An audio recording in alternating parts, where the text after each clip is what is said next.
Surendranagar MP Shah commerce college ખાતે ધોરણ 12 પછી પોતાની કારકિર્દી બનાવવા શું કરવું તે અંગે સેમિનારનું આયોજન કરવામાં આવ્યું હતું। સ્ટાર્ટઅપ અને ઇનોવેશનમાં જિલ્લાના બાળકો આગળ વધે તેવા હેતુથી આ સેમિનારનું આયોજન કરવામાં આવ્યું હતું। સેમિનારમાં વિવિધ તજજ્ઞો દ્વારા વિદ્યાર્થીઓને માર્ગદર્શન આપવામાં આવ્યું હતું। સાથે જ સરકારની વિવિધ કલ્યાણકારી યોજનાઓની જાણકારી પણ આપવામાં આવી હતી।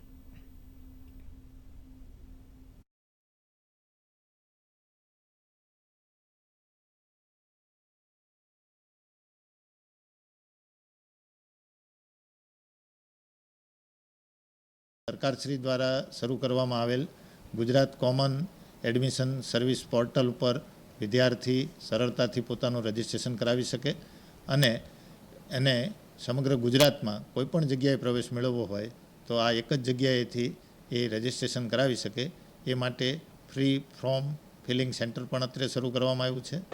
બીબીએ છે, બીસીએ છે, સીએસ છે, સીએ છે એના વિષય માર્ગદર્શન આપવામાં આવ્યું અને સાથે સ્ટુડન્ટને સ્ટાર્ટઅપ આઈડિયાઝ છે એના રિલેટેડ જે ગવર્મેન્ટ યોજના છે એના રિલેટેડ પણ અમને સમજાવવામાં આવ્યું અને સાથે જીકાસ પોર્ટલ ઉપર કઈ રીતે ફોર્મ ફિલઅપ કરવું અને કઈ રીતે તમે બીજી કોલેજમાં પણ કયા કોર્સ અવેલેબલ છે એના વિશે પણ માર્ગદર્શન આપવામાં આવ્યું। ધોરણ 12 પછી શું કરી શકાય તેનું માર્ગદર્શન આપવામાં આવ્યું હતું। તે માર્ગદર્શન ઘણા બધા નિષ્ણાત શિક્ષકોએ આપ્યું હતું, જે મને ખૂબ જ સરસ લાગ્યું।